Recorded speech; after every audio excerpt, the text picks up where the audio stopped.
Hello, ladies and gentlemen, and welcome to the ESL Hearthstone Legendary Series. This is week number 3 of the 4 total weeks of Legendary Series. My name is TJ Osmo Sanders, joined by Kevin Monk Dong. How you doing, man? Doing great, because after WCA, I thought I'd never get to cast with you again, but now my dreams have come true. I'm sure that the community is getting tired of seeing our faces right next to each other. But of course, I mentioned this is week number 3. We should probably go over the format for the Legendary Series because it's been a couple weeks since we've had the last broadcast. For Season 2, we've actually moved to a bi-monthly format. That means 2 Challenger Cups and 2 Legendary Series match days a month. One week there's a Challenger Cup. The top 6 players from each week's Challenger Cup join 2 invited players to play in the Legendary Series match day. The winner of each of the 4 weeks of the Legendary Series match day go to the Season 2 LAN Finals on June 5th, 6th, and 7th. That is a 16-player LAN Final, so the 4 winners of each week will be joined by 4 players from the Redemption Tournament on May 14th through 17th, and of course, 8 players from the Last Chance Open on May 23rd and 24th. Now, we do have to remind the viewers that the Last Chance Open will actually be NA only, North American players only, and that's not because we hate European or Asian players, but because the LAN is actually going to be the week directly after, so it's going to be really hard for players to get visas, to get flights from foreign countries into the United States. So if you are from Europe or if you are from Asia, the last chance for you to qualify is actually going to be on May 2nd to May 3rd. That is Challenger Cup number 3, and we wish you guys good luck there. Yeah, Number 4, sorry. Number 4, yeah, that will be the final opportunity. So that is next week, so make sure that you sign up for that as quick as you can because it is first come, first serve for that tournament. And of course, best of 5 conquests all the way through. And Monk, why don't you give us a little bit of rundown of what actually Conquest is? Well, of course, I'm pretty sure everyone in the Hearthstone community these days is familiar with Conquest. It is the format that Blizzard has introduced for BlizzCon this year. It's going to be best of 5, just like last year's standing, but the main difference is that when you lose with a deck, you actually get to play it again. Indeed. So it makes it so there's a wider variety of decks because you have to have 3 solid decks. You can end up losing a match if you have one weak deck because you'll never be able to find a win with it. So also, we'd like to give a big shout out to our sponsors. Plantronics and Gigabyte have joined us for Season 2 of the Legendary Series. We have a lot of stuff in store with the Redemption Qualifier, the Last Chance Qualifier, and of course the Season 2 LAN Finals. And none of the cool stuff we'll be able to do would be possible without these wonderful sponsors. So if you're looking to pick up any new computer gear, make sure you check out those links below on those plates and head over and support those guys and support esports. Also, make sure you follow us on Twitter at ESL Hearthstone. You can also use the hashtag HLS throughout the weekend. And let us know if you have any predictions. Let us know what you think of the players or the games, and we'll be checking those tweets periodically and seeing what you guys think. And of course, as always, we have our giveaway for the week. Head over to esl.gg/legendarywk3. We will be giving away packs to some lucky players who enter that raffle, so it's always good to have some packs. Yeah, an indeterminate number of packs, but packs will be given. Packs will be given, exactly. We don't know exactly how many packs, but it will be at least 1 pack. Yeah. Probably up to 50, but at least 1. And we should probably take a look at the groups for the day, if we can bring up the group bracket on the screen. So, Monk, why don't you take us through these groups? Well, Group A, first, the qualified players are Kabi, Ostkaka, Lead Paint, and Savitz will be the invited player of Group A. Group B, we have Ignite, Chang, and 2 Wet as the qualified players, and Chalky as the invited player. So, pretty interesting groups. Pretty interesting that we have qualified players who are very known as well. Ostkaka and Ignite, they qualified for C-Story Cup, and they kind of repeated their performance for the ESL Legendary Series, qualifying yet again. Yeah, and those players actually met each other in the round of 8 of the most recent Seed Story Cup, and it was a really close match, but Ostkaka took that. And Ostkaka will be playing in our first match of the day. It will be from Group A, Kabi versus Ostkaka. So Ostkaka is a player that is pretty well known, but hasn't really had too many huge tournament breakout performances. He's well known for being high on the ladder and making through open qualifiers. But what else do you know about Ostkaka? Well, Ostkaka means cheesecake. It does. That is probably the most interesting fun fact about Ostkaka that I know. But yeah, like you said, he's kind of like a player that maybe the public generally doesn't know. But behind the scenes, he's regarded by like pretty much every single player as one of the best both in ladder and in tournaments. He's known for his freeze mage play, which a lot of people consider him being one of the best freeze mage players in the world. And we do see indeed that he is going to be bringing mage to the tournament. And of course, Kabi, on the other hand, UTR is under the radar. It's one of the practice groups containing players like Azuzu, which we saw last week in the Legendary Series, Phone Tap. Zixo is also part of that group. Razor, who is renowned for creating Math Warrior. Kabi's a pretty unknown player from Argentina. And he's had a few top 100 legend finishes. And of course, he's looking to try and make it in the Hearthstone scene. He says it's hard for him because from Argentina, he can't really stream because the internet infrastructure isn't as good. So he doesn't have good enough internet to stream. So open qualifiers like this that can make a name for himself are ways that players like Kabi make it through. So a really cool story for both these players. I have to give it up for ESL for hosting so many open tournaments that give players so many chances to qualify to make a name for themselves. Against Ostkaka, if he can defeat Ostkaka, the second place finisher from C-Story Cup, that'll be pretty huge. And if he makes it to the next stage even, or even to the LAN finals, that'll be a pretty nice experience for him. A lot of the players in our tournaments, they've actually never been outside of their countries before. So getting to travel to a foreign country to play Hearthstone, that's pretty much the dream. Especially to Southern California. It doesn't really get much better than that. The finals will be held in the beginning of the summer. It might be a little bit hot, but probably a nice change for a lot of these players. So first matchup is going to be Warrior versus Warrior. And in the past, I mean, we probably would have said that this might be Control Warrior versus Control Warrior, but Grim Patron Warrior is sort of the new kid on the block, and a lot of pro players have been saying that this deck is super popular. Yeah, it has become super popular lately, but judging from these two hands, I believe this is going to be just standard Control Warrior versus Control Warrior. Certainly probably your favorite matchup, TJ. Oh yes, it's it's really interesting and sometimes a little bit of a complex matchup. On the surface, it may seem quite boring because there's a lot of armoring up. There's a lot of, it's usually a very slow play. But in the Warrior versus Warrior matchup, the natural progression of things is there's usually like one aggressor and one warrior that plays more defensively. And so sometimes it can make for some exciting games. Yeah, there's also a lot of interesting mind games in Warrior versus Warrior because generally, if you want to be the defensive player, that usually means you want to have the deck that's bigger, that has more legendaries, more big cards.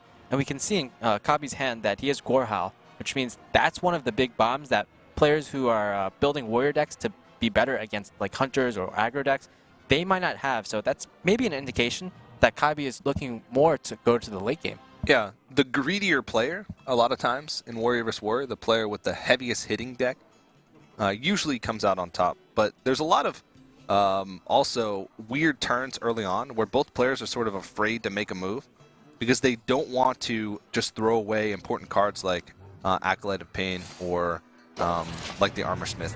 Usually the player that gets the most value out of Acolyte of Pain and gets a lot, if they can get a big card advantage early on with cards like that, they can have a big advantage. So a lot of times you'll just see players throwing out small threats just to sort of test the waters for cards like Death Bite. Oh, actually, I was mistaken before. It's Ostkaka that actually has the Gorehowl. And he's definitely has, judging from these decks, maybe the bigger deck. Of course, Kabi does have the Baron Get in his hand, but generally that card isn't as good in the mirror because it is 5 HP, and it actually can be dealt with the card like Gorehowl. And the Gorehowl in this matchup, sometimes it can go something like 4 for 1 even. Yeah, so the players' webcams won't move, so the players whose turn it is will be indicated by the green glow, and the hands will flip every time. It's a little bit different than some tournament formats that some of you may be used to, so probably good to explain it. Double Armor Smith. Okay. Now, I've talked to like famous Control Warrior players like Sho or Fibonacci about this matchup, and a lot of them actually do prefer to play on the aggressive style. That being said, if Kabi goes on the aggressive, it probably won't turn out really good for him because Ostkaka, he kind of has all the answers in terms of weapons. Weapons are the answers that you need in the mid game to take care of mid-range cards like Armor Smith, Sludge Belcher, Pilot Shredder, or even Shield Maiden on turn 6. Yeah, so this is looking pretty good for Ostkaka. He's got being able to clear off these Armor Smiths early He's also going to have a chance here to throw it on Acolyte of Pain to start drawing, if he so chooses. It'll also force out the second Despite because you want to deny the second draw. Yeah, this seems like a perfect turn for Acolyte of Pain. Normally, some newer players might think to throw down a Sludge Belcher on curve, but then you're kind of feeding the Sludge Belcher to your opponent. Yeah. Probably not what you want. Either way, that Despite is going into whatever creature you play. Because of Acolyte of Pain, you don't want to attack anything other than it because you're giving your opponent 3 draws as long as he attacks in instead of just 2. So denying that draw could be really important here. Yeah. I think Acolyte of Pain will probably be the play, but after that, I think maybe Ostkaka is considering either just armoring up or using the Cruel Taskmaster. If he does this, he's basically trading the Cruel Taskmaster for a card, because Kabi will be able to deal with this fairly easily. Okay, so he doesn't decide to attack with the Armorsmith, so that makes it actually a little bit more difficult for Kabi to clear the board. Makes it a bit more awkward even. Yeah. This is a little bit interesting, actually, if only because he held on to the Despite charge last turn, so this turn is going to be super tough for him.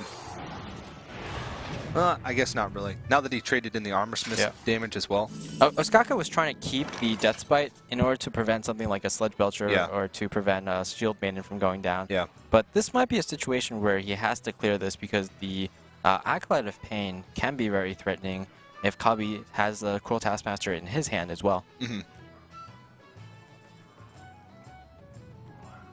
Yeah.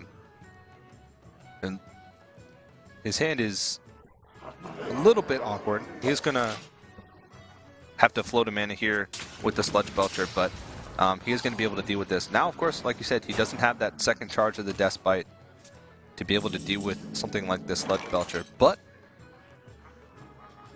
does have Coin Dr. Boom. And also he has the Emperor. Emperor Thorsan, yeah. I mean, on turn Even 6, better. On turn 6, you have the Emperor and you have a Coin Dr. Boom. What more can you ask for, right? Now, Kabi's hoping here that Ostkaka doesn't have a way to deal with this, but fortunately for Ostkaka, he does have Gorehowl. And this is kind of the advantages of going first in the Warrior Mirror. Again, I've talked to Fibonacci about this, and he says going first in the Warrior Mirror is actually just an insanely huge advantage because you're able to deal with, for example, if you play Sludge Belcher first, your opponent, if he goes first, he can just throw a Shield Maiden into that, and then you're kind of behind. It's exactly the same here. Ostkaka has the opportunity to deal with Kabi's turn 6 play with a turn 7 weapon. Oftentimes, it's just the answers are 1 more mana ahead of the questions that the opponent is asking. Especially, I was trying to experiment with Ren Blackhand. How'd that end up for you? Not good. Not good at all. There was one time where I was able to kill an Emperor Thorsan, and that was it. There was so many times where I had Ren Blackhand in my hand, and either Emperor or Dr. Boom was played on turn 6 or 7, but I didn't have a dragon in my hand. And there was a lot of games where just set dead in my hand for so long. Well, I still want to try it out more, and once all the cards are released, I think it might be a little in a better spot, but I think your problem is you're not running 29 dragons in your deck. I think so. Only way he'll be balanced is if you run 29 dragons. Speaking of dragons, Kabi, we can see, runs the Ysera, so seems like a little bit more late game with that deck. Yeah, it's just another example of a card that brings the Warrior more late game. So even though Ostkaka, he has the Gorehowl, Kabi with the Ysera, he might think that his deck is more late game. But if if one of the players has Gorehowl and Ysera, those are kind of the 2 key cards in Warrior Mirror, the ones that can potentially get the most value. Yeah, and a lot of players, when they put in Ysera nowadays, they get rid of what a lot of people would have said was a staple card in Control Warrior in Alex Straza. A lot of players used to think Alex Straza was one of your only win conditions where you'd Alex Straza and set up a big Grom turn following it. But a lot of players have been cutting it because matches seem to be becoming more grindy, and just getting more value out of those creatures like Ysera can sometimes be even better than having the ability to combo or having Alex Straza as maybe like a defensive tool. So it's really interesting to see that evolve where it used to be considered one of the most important cards in the deck, and now players are just considering cutting it over another big threat like Ysera. Yeah, certainly. I guess the basically players are getting rid of Alexstrasza and the potential 15 damage it deals, and also even Ragnaros, because because your freeze matchup is already really good, so you don't need Ragnaros, and you don't want too many targets in your deck that are so vulnerable to BGH. Yeah. Ysera is really tough to remove for a lot of the decks that are popular right now. Oh, this is probably the most value you'll ever get out of Baron Geddon. Yeah. Generally, again, not a card that gets a lot of value in this matchup, but if you play this matchup a lot, you'll see, okay, my opponent BGH, okay, I'm going to throw Baron Geddon out there. Yeah. Yeah, I'm happy if it just gets a cool Taskmaster most of the time. Cool Taskmaster and BGH is sort of just like a bonus. Yeah, again, you can see one of the reasons Baron Geddon probably isn't the best card in the matchup, it's because 5 attack weapons can deal with it really easily. It's not a legendary that necessitates a shield slam or an execute to deal with, for instance. Yeah. And wow, Kabi certainly with a greedy deck, both Ragnaros and Ysera, so he has a choice of the litter. Yeah. In terms of legendaries. To be honest, I think you'd value Ysera more in this matchup. So throwing out Rag first to try and maybe bait out some more removal. You've seen BGH already. You've seen your opponent use a Gorehowl hit the previous turn to try and deal with it. And so trying to protect your Ysera by making the Rag eat maybe whatever removal your opponent has left in their hand is probably the better choice. Yeah, I completely agree. And we do see actually Ostkaka, he does have 2 forms of removal here. The question is, which one will he choose to use? Shield Slam, from what we can see, would probably be the better choice. Yeah. Because if Ysera comes down on the next turn, then Shield Slam, there's probably no way it can deal 12 damage from the current hand that Ostkaka has. Yeah, definitely agree. Ooh. And a lot of times, I think you want to use the armor while you can. He doesn't have reliable ways to gain armor in his hand. He has Armor Smith, but a lot of times that won't be that great of a tool, especially on-demand armor. Mm-hmm.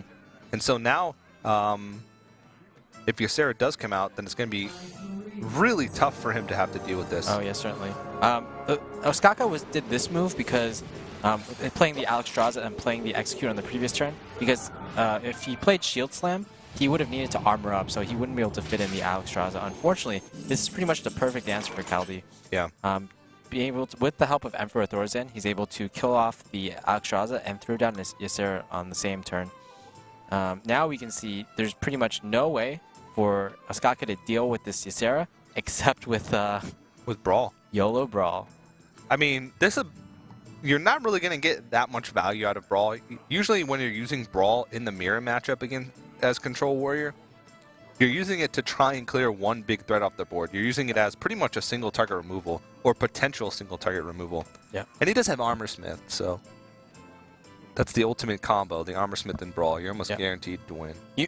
Usually you use Brawl against, like in this matchup against perhaps Dr. Boom, but now that you've already seen Dr. Boom, I think this is the most value you'll ever get out of Brawl, and this might be the turning point in this match. Here we go.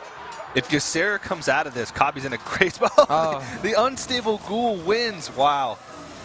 That is rough. Kabi can't believe it. Super rough. Now, the one thing, though, is Kabi still has some decent threats. I mean, he did, of course, get one card out of the Ysera, and it is Emerald Drake, which is still a big threat. That's pretty tough to deal with, especially if you don't have a lot of removal left, if you no longer have the BGH. And now he's going to be able to remove all the armor. And, of course, since he had to use Brawl the last turn, he's sort of saying, well, you probably don't have Execute in your hand, and I know you're not going to be able to Shield Slam. He has no way to remove this. Yeah, and I think it's not it yet, because Kabi doesn't have any more damage from his hand. But it's certainly a very tenuous situation that I don't think Ostkaka can deal with. Yeah. Just throw everything on the board, see what sticks, and hope your opponent doesn't have a weapon or a Cruel Taskmaster in his hand. Yeah. Looking pretty good for Kabi right now. He's probably going to have a couple opportunities to draw into what he needs to win the game. Yeah, Ostkaka, he's hoping to draw into his own Grom so he can lethal his opponent on the next turn if Kabi doesn't have a weapon. But Kabi, he has Shield Block and he has a Belcher, so that plan is certainly not going to work. Kabi's trying to calculate here what would be the best option. If he Sludge Belchers here, he protects his Grom just a slight bit more. I mean, not that it would really matter because he's at 2 health. Anything that could possibly be used to kill that Grom would have to be like an execute or like shield block into armor up, into armor smith in, into shield slam. So it's really tough. Yeah. Kabi's deciding, does he want to play safe or does he want to go with the Emerald Drake for just slightly more power? He goes with this play because there's no way for the Warrior to lethal you from this point anyway. And, ooh, just a bit late. Yeah. And unfortunately, that's going to be it. Yeah. And If Kabi had played the Sludge Belcher, I think, yeah, there's a possibility he would have survived. yeah, there was. So that was a really smart choice here. Putting him on, having removal, and he is going to concede. So Kabi is going to take game number 1 in that Warrior Mirror. Yeah. It's pretty much that game was about the Ysera, the Emperor Thorzen, getting the Ysera down to 8 mana and being able to do such a crucial turnaround in the game. Yeah, the greedier deck, the more grindy deck, I guess. The Alexstrasza really didn't do that much. That 15 damage was sort of inconsequential when Ostkaka used it. You can tell by running the Unstable Ghoul, he probably cut something from the higher end of his curve. And that could have been a Ysera that might have made the matchup a little bit closer. But of course, Kabi is going to take that victory. He still has Druid and Hunter left to win with. And of course, Ostkaka has all of his decks left to choose from, Rogue Mage and Warrior. Yeah, so that Unstable Ghoul, it's certainly going to be pretty good against Hunters, for instance. Oh, for sure. The Gorehowl, it could potentially be good against Druids if he's able to stabilize early. So even though the tech choices that he made against the Warrior maybe weren't the best because we didn't see a Ysera from him, the tech choices might it might pay out for him in future matches. All right, so next match is going to be Ostkaka's Mage versus Kabi's Hunter. And Ostkaka, when I was talking to him earlier in the week, he was pretty confident in his Mage play. He considers himself one of the best Freeze Mage players in the world. And a lot of his peers as well, a lot of the people that he plays with a lot, especially Zixo is really vocal about it, says Ostkaka is, even though he's not, maybe not as well known as some of the premier tournament players, maybe he hasn't had as many results in those premier tournaments as other players, a lot of the pros regard him as being one of the best players in the world. Yeah, and Zixo would know best after all. Zixo actually lived with Ostkaka for about 3 months at the Root House. Yeah. It was their trip together. They're buddies. Yeah, they're great buddies. They're buddies. Yeah, it was really interesting for Zixo to go to see Story Cup, and he said, even though I want to win this this tournament, I want Ostkaka to win more. Yeah, and he got really close. Losing to Orange in really close. Game 9. Final Game 9. Game 9, yeah. A lot of times you don't hear Game 9 because most tournaments do best of 7 grand finals. But oh, this is great. It might even be mid-range Hunter here instead of the standard Phase Hunter. Yeah. And I feel like mid-range Hunter has a much better matchup than Phase Hunter because it's able to put out threats, and threats that are very sticky indeed with death rattles. For example, Pilot Shredder is a death rattle. Yeah. The turn 5 play is usually Lotheb from mid-range Hunter. Then you have high mains that have death rattles. And of course, you top it off with either Dr. Boom or Ragnaros. Yeah, those sticky threats basically, it's the difference between just doing a lot of damage from your hand or doing a moderate amount of damage from your hand like Face Hunter does, or having a board that threatens a lot of damage and is really, really hard to remove. Because most Face Hunter threats can just be removed with a ping. And a lot of times, the mid-range Hunters at the end of the game have more reach. So instead, when you get to a point where a defensive Alexstrasza completely wins the game for a Freeze Mage against Face Hunter, sometimes it's not the case against mid-range. Yeah, mid-range can always finish up on higher curves. There's just so many more higher value cards for mid-range Hunter that Freeze Mage oftentimes can't deal with. We saw in the WCA tournament, for example, Amaz brought mid-range Hunter, and he did so well with it against a player like Dog. His lineup was actually really focused at defeating Freeze Mage. He brought Druid, he brought Warrior, and he brought mid-range Hunter, and those were some of the most perfect counters against Freeze Mage. He was very successful there with that deck. Yeah, you could see Kabi, right as he saw his mulligans, he actually winced a little bit because he definitely was not happy with his hand. Being stuck with Explosive Trap and Freezing Trap is nearly useless against a Freeze Mage. It's because they're not going to play creatures. And even the creatures that they do play, they don't even value attacking with them, so they don't have any reason to ever check into a trap most of the time. Yeah. You mentioned that a lot of people consider Ostkaka one of the best freeze mage players, and I can definitely attest to that. When I was watching him play at Sea-Story Cup, especially in the group stages, he was certainly like he was making very next level plays that even StrifeGrow was impressed with when he was commentating Ostkaka. I was talking to him and asking him what he thinks the difference is between top-level freeze mage players and just mid-range like okay freeze mage players, and he says it's small things. We talked about it earlier in the week on one of our other casts, but small things like attacking in with your mad scientist before you draw to reduce the likelihood that you draw a secret in those draws, like an arcane intellect. So that it basically gives you an extra draw on turns where you otherwise wouldn't get an extra draw. And other things like making sure you think 4 turns ahead instead of just saying, what's the most damage I can do this turn?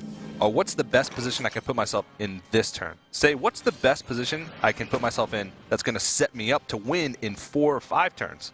Yeah. For example, we saw Reynad play Freeze Mage earlier this week in the WCA tournament. Yeah. And an issue he had was oftentimes he would overdraw cards, and he would actually get cards burned. Yeah. And one of the reasons he lost was perhaps like not thinking ahead and getting Alex Straza burned. Yeah. And you can say all you want, well, it was unlucky to have Alex Straza burned. Well, there's situations earlier in the game where you could have said, well, I need to be smarter with how I burn my cards and not have any cards burned at all to not risk maybe burning an Alex Straza. Yeah, very true. Doomsayers, it's relevant, but the issue is that there is a Hunter's Mark in Kabi's hand, which is the exact card that he needs. Yeah, and also, even if Doomsayer goes off, it's likely that it'll put nearly the same amount of power on the board. And then there's often times where perhaps Lore Walker Cho even comes out. What's going to come out? Oh, Craze Alchemist? That's going to be a pretty standard one. We saw Dog in the Kingwin Pro League. He was going to win the game, but then a Lore Walker Cho found itself on the other side of the board, and he just couldn't win because all he had in his hand were spells, and he couldn't give his opponent like Ice Block or Frostbolt, and that would have been game losing. Yeah, and he was in a rough spot already, but that was just sort of the nail in the coffin. Yeah, that's actually going to be a huge draw. Animal Companion. Kabi pretty much he's going to have to be top decking for the rest of the game because his hand is just looking terrible at the moment. Yeah, it's really rough. Again, like we mentioned, those traps are useless just because Freeze Mage has no reason to ever check into a trap, and that's what a lot of times mid-range Shunner relies on. That they usually run a little bit more traps, sometimes maybe 2 freezing trap and explosive, or 2 freezing and a snake, or 1 of each, which is more than Face Hunter. So a lot of times they rely on getting extra Eagle Horn bow charges with those traps. Makes their damage go a lot farther, and in Freeze Mage that's not something that they can rely on. Yeah. That being said, this Ragnaros, that's going to be a key card later down in the game. But yeah, this freezing trap, it's actually going to be fairly huge because it's going to deny this mad scientist. Yeah. And not only is it going to deny a secret, but now Ostkaka will have a difficult time killing off this Misha with the Blizzard. Yeah, Blizzard's going to do here is just sort of stall this damage out. Ice Barrier, pretty key card in the matchup, whether it be Face Hunter or Mid-Range Hunter. Just that extra health gain can sometimes be the difference. Yeah, in Face Hunter, it's even so much more better because all Face Hunter tries to do is get damage to your face, whereas here, the Face Hunter is getting more recursive damage on your face with minions already on the board. Yeah. So you just can't like block 8 damage. You're like, huh, I stopped 2 of your cards with 1 of my cards. Mm-hmm. So Kabi can even deny the secret even further by killing off this Loot Hoarder, which is going to be the smarter play. Plus, he just wants to get rid of cards in his hand. Yeah. Quick Shot's actually going to be surprisingly useful here. Yeah. Rag as well. Rag is one of the strongest cards against Freeze Mage, no matter what class you're playing, just because Rag can't be frozen. I mean, that effect's still going to go off every turn. There's no way besides just straight up killing that Rag, which takes a Fireball and then ping over 2 turns, or a Fireball and Frostbolt. It's just really tough to remove him. Yeah, what do you think about that Quick Shot play? That was actually surprising to me. Well, he wants to put as much pressure on as possible, I guess, and he knows that he's not going to be able to get value to that Quick Shot for at least a turn, like the actual draw value out of the Quick Shot. He might even be able to pop the block next turn, which I think is going to be what he's trying to set up for. Yeah, maybe he thinks, okay, maybe my opponent clears my board the next turn, and if he does, I and he plays Ice Barrier as well, then I won't actually be able to pop the block. Whereas with this, he's more guaranteed to have a chance to pop the block just with Ragnaros alone. Yeah. And he actually can do it as well. He can play around the Ice Barrier here. He'll have to clear as much as possible, and being able to kill Mad Scientist as well with both secrets up, you know that these secrets aren't going to give him any value. So it's basically just a 2/2 body that's on the board. Yep. Senor del Fuego is going to come down, and unfortunately, not really too many answers from Ostkaka here.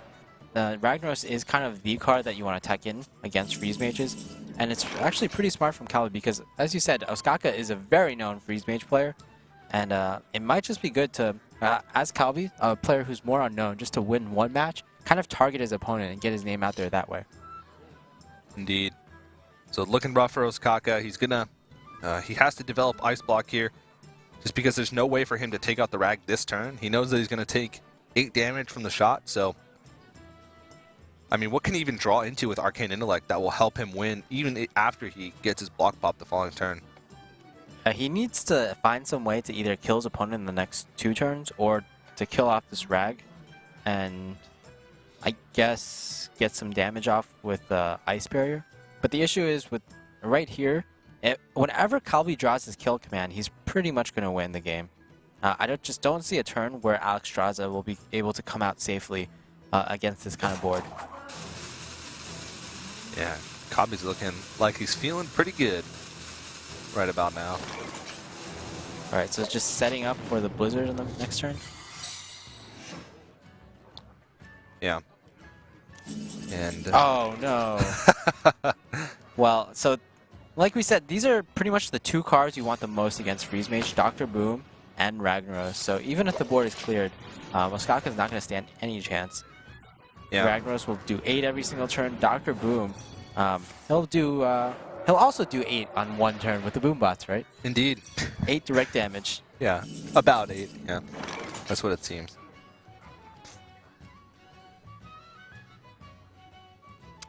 And of course, since Ice Block can't be triggered on your own turn, not that it would matter anymore, Dr. Boom can sometimes be really hard to remove for Freeze Mage when they're at low health. Yeah, so he's going to be able to somewhat freeze / clear the board, but after Dr. Boom comes out, even if Kabi didn't have Dr. Boom, he still had the chance to weave in hero powers, and Ostkaka would kind of been on some kind of clock, I guess. So again, the issue is he can't clear this Dr. Boom. And what if he Alexstrasza himself? I guess if he Alexstrasza himself, the Ice Barrier will actually go into effect. Yeah. Ice Lance is actually pretty good too. Yeah, this is, I mean, he's found himself to be in an okay position. But the thing is, he doesn't really have any creatures, so, oh man, yeah, that's just so rough. Yeah, Kabi's just drawing big creature after big creature, just all his threats. Yeah. And I think you should attack here. You're probably going to get more damage out of your board rather than the Freeze Mage can block with his Ice Barrier, which is 8 damage total. He might be waiting to attack just because he might be waiting until he has lethal even through Ice Barrier, just to reduce the opportunity that his opponent will draw into the second Ice Barrier and be able to play that for an extra 8 health. But that's really risky because his board might just get cleared. I mean, lose damage. How does this board get cleared, though? That's the big question. I have no idea. You can't even use the Alexstrasza to attack anything because it's going to get frozen back into your hand. Yeah. And his best choice might be to try and set up... Oh, he's dead. He's dead the next turn. He needs a Frost Nova? No. Yeah, he can't ping his Acolyte and Doomsayer. There's actually no way for him to get a Frost Nova this turn and have the mana to play it.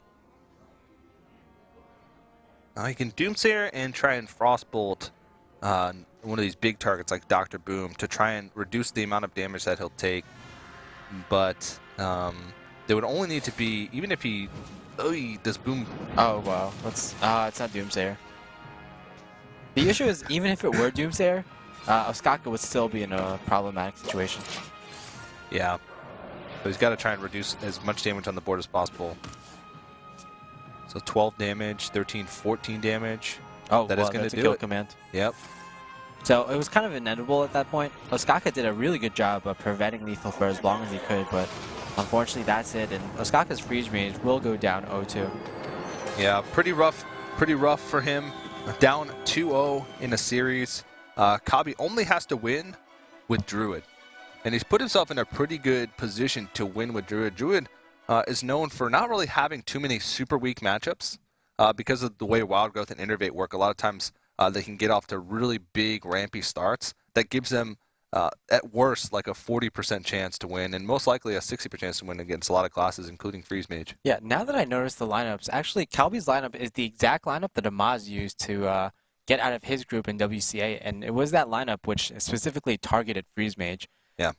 Druid, mid-range Druid, which is one of the best counters, Warrior, which is the best counter in the game, and mid-range Hunter, which not many people think of as a counter, but once you see the cards that are in that deck, High Mains, Dr. Boom, Ragnaros, yeah, I would say that's a pretty good counter. Probably the best 3 counters in the game right now. Yeah, and judging by the players that are in this tournament, even if you just go by the players that you can actually get like public information off of, like Chalky and Ostkaka, even Savich sometimes to a certain extent. And Ignite is also a really big Freeze Mage player. Yeah, so you can. That's a really great deck choice, or a really great lineup choice by Kabi to sort of predict that Freeze Mage is going to be really popular and make it really tough for Freeze Mage to take victories. So next match number 3, Kabi is 1 game away from moving on to the winners match of Group A. And Ostkaka, of course, he's going to throw out the Rogue there. He needs a 3-0 if he wants to move to the winners match. Yeah, it's certainly possible, but I would say that actually he has to go through 3 unfavorable matchups. After Emperor Thorzen, I think many people would say that Druid is favored over Rogue, just ever so slightly. Yeah. It's certainly favored over Freeze Mage, and it's certainly favored over Warrior. Mm-hmm. Yeah. So a very uphill battle for Ostkaka going to the next match. Yeah, of course, we didn't really explain it as much earlier, but these are sort of double elimination GSL style groups. So even if Ostkaka loses this first match, he'll go down to the elimination match, but that doesn't mean he's out. He'll have a chance to move through. He'll just have to win more matches in order to qualify for the playoff stage tomorrow if he does lose this match. Yeah, ESL is all about second chances. Indeed. Double elimination brackets, second chance tournaments, right? Yeah, it's we're trying to reward the players that make it through that open bracket, so it's a really tough thing to do. And players like Lead Paint, which we'll see later, who's made it through twice, it's really impressive stuff. And these guys both were players who made it through that pretty big open bracket, so they already have accomplished a lot, even up to this point. Looking at these hands, pretty bad hand for Kabi, maybe except for one of those innervates.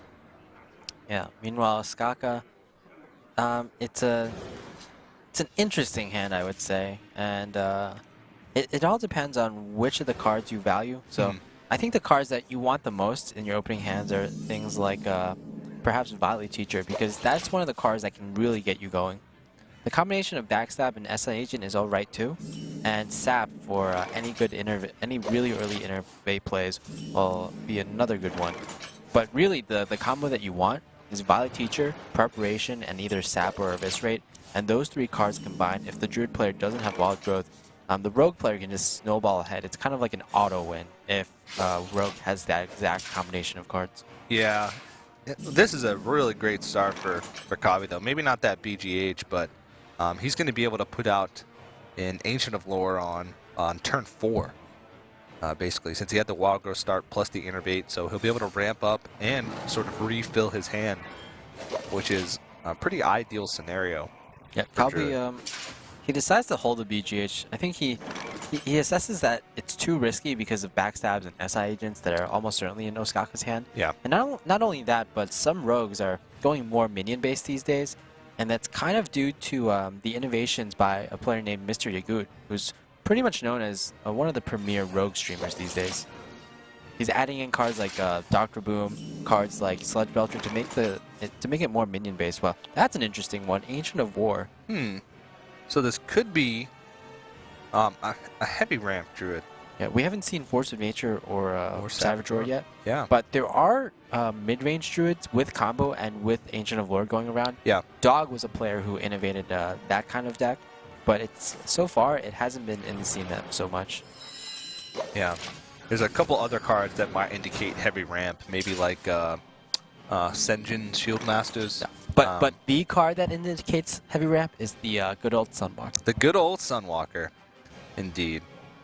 So you can curve out with Senjin into Sludge Belcher or Druid of the Claw into Sunwalker into Ancient of War.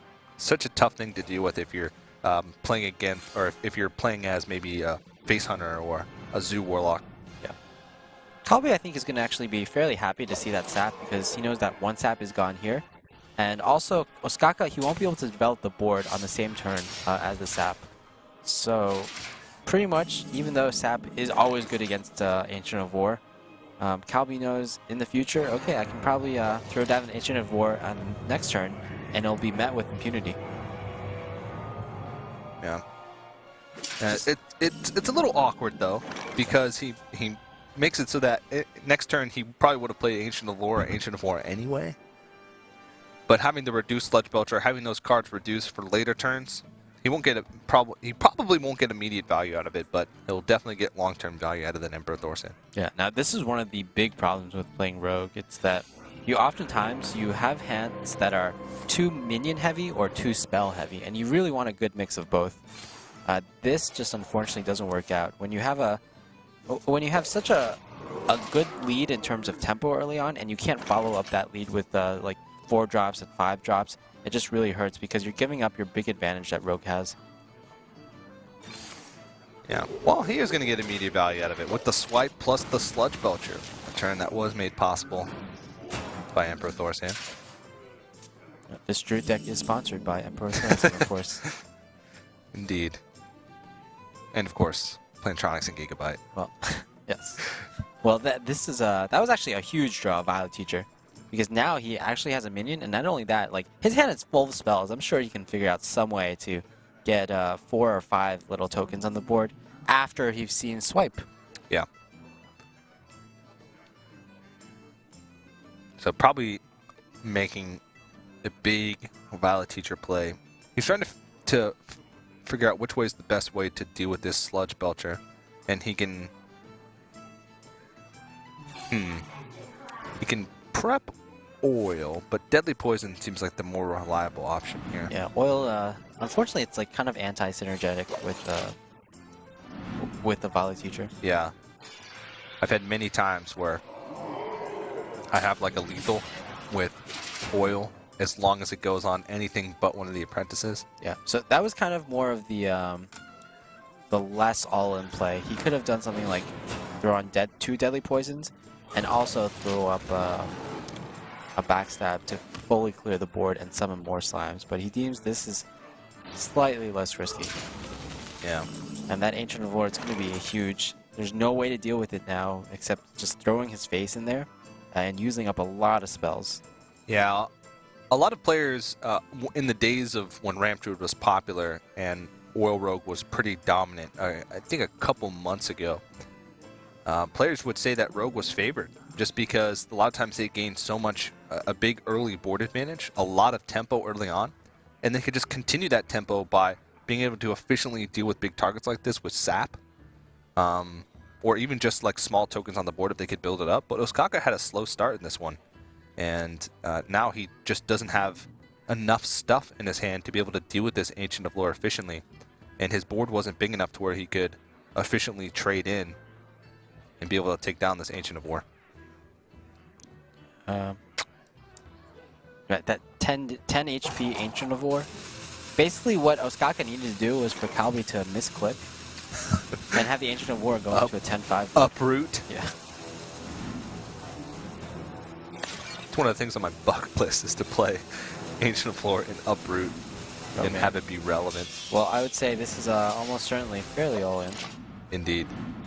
But you know what? He's seen a swipe.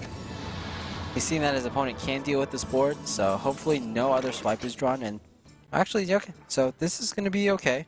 But unfortunately, he's going to have to go through 2 Ancients of War.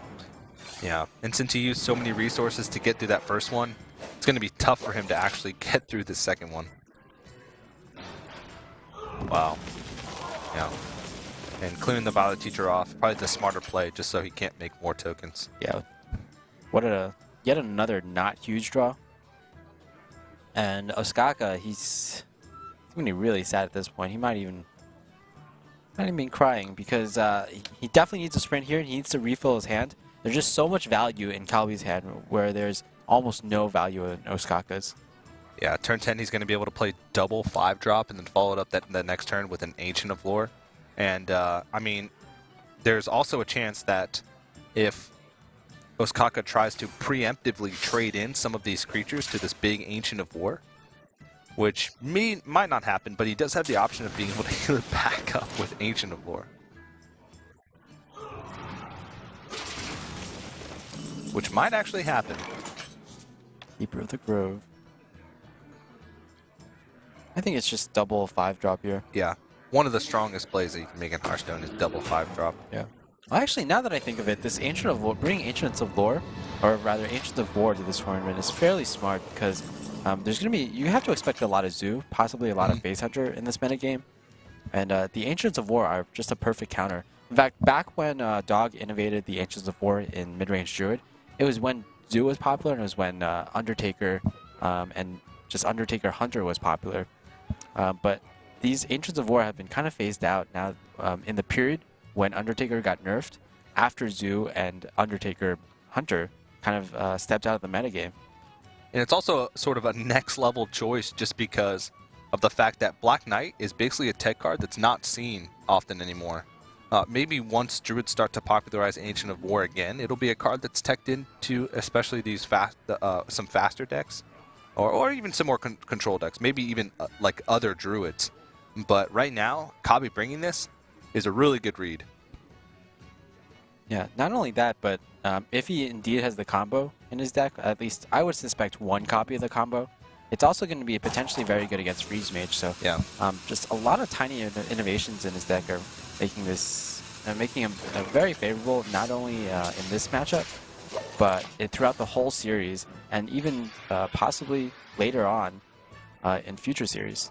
On the other hand, if he's not running any piece of the combo, then his deck, well, whoa, I was going to say could be pretty weak to Freeze Mage, but Kazan Mystic probably increases that matchup tenfold. And also, this deck is probably insane against Hunter, Base Hunter. Yeah, Kazan Mystic and Ancient of Wars. Now that you mention it, okay, so there's 2 Druids of the Claw, and this is the second Sludge Belcher. Yeah. So I don't think there's combo. Yeah, there might still be combo. I mean, there might just be one piece, one half of the combo, or one set of combo hiding in there. There's not something like 4 or 6 like Azure Drakes in there, right? Yeah. Ostkaka knows he's done for. He gives up. And, wow. Wow, it's certainly unexpected. Kabi making a name for himself in the first match, taking it 3-0 against Ostkaka. That is pretty impressive. Ostkaka is actually ranked, I believe, number 4 legend right now in North America, and which means probably in Europe he's ranked high as well. So Kabi, a player coming in who is really trying to make a name for himself. Of course, he does have practice partners, and he does practice with Zixo. Zixo is part of that under-the-radar group that Kabi sort of identifies with. Has Zixo betrayed Ostkaka? Has he? I don't think so. We mentioned earlier they're pretty good friends. They lived together for quite a while, but I'm sure he had a really good idea of what kind of decks Ostkaka is bringing. And that's one of the advantages you can have for being unknown players. People don't really, they can't get too much information on you. A lot of your information isn't public. Yeah. So even though Ostkaka, he lost this first match, and even if he loses the next match, there's still a hope for him. Because, of course, there is the Redemption Tournament. Yeah, indeed. Of course, all of the players that make it through to the Legendary Series match day that don't win will return for the Redemption Tournament. Basically, 4 separate 7-player brackets will be created out of those 28 players that made it to a Legendary Series match day and did not win. Those matches will take place on the 14th, 15th, 16th, and 17th. And the winner of each bracket, so 4 players, 1 from each of the 4, make it to those land finals. Join the winner of each group and the 8 players from the last chance